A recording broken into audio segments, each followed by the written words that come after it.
মিয়ানমারের ভয়াবহ গৃহযুদ্ধের মধ্যে অনিশ্চিত ভবিষ্যতের মুখে দাঁড়িয়ে রোহিঙ্গা শরণার্থীরা জাতিগত নিধন থেকে বাঁচতে কাটাতার ও নাফ নদী পাড়ি দিয়ে চালাচ্ছে প্রাণ রক্ষার প্রচেষ্টা। বাংলাদেশে মাথা খোঁজার ঠাঁই পেলেও নৌবাহিনীর জাহাজে তুলে আশ্রয়প্রার্থীদের সমুদ্রে ফেলে দেওয়ার অভিযোগ উঠেছে ভারতের বিরুদ্ধে। শুক্রবার এমনই এক চাঞ্চল্যকর প্রতিবেদন সামনে এনেছে ব্রিটিশ গণমাধ্যম বিবিসি।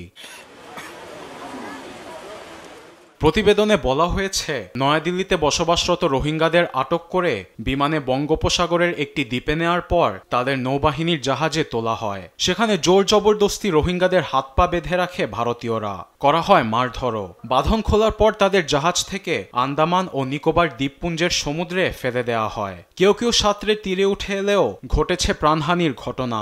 এমন মর্মান্তিক ঘটনা বিবিসিকে ভিডিও কলে জানায় ভুক্তভোগীর ভাই নুরুল আমিন।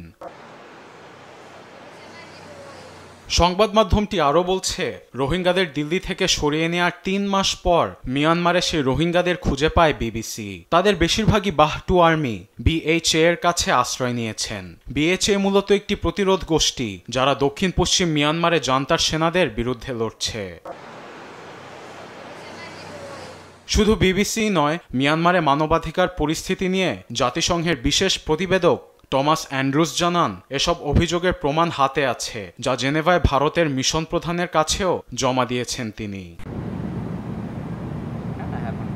এ বিষয়ে বিবিসি ভারতের পররাষ্ট্র মন্ত্রণালয়ের সঙ্গে যোগাযোগ করলেও কোনো সাড়া দেয়নি মোদি প্রশাসন।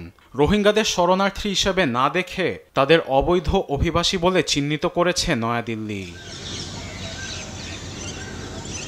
বর্তমানে ভারতে প্রায় 23,800 রোহিঙ্গা জাতিসংঘের শরণার্থী সংস্থা UNHCR এর নিবন্ধিত হলেও হিউম্যান রাইটস ওয়াচের তথ্যমতে প্রকৃত সংখ্যা 40,000-এরও বেশি।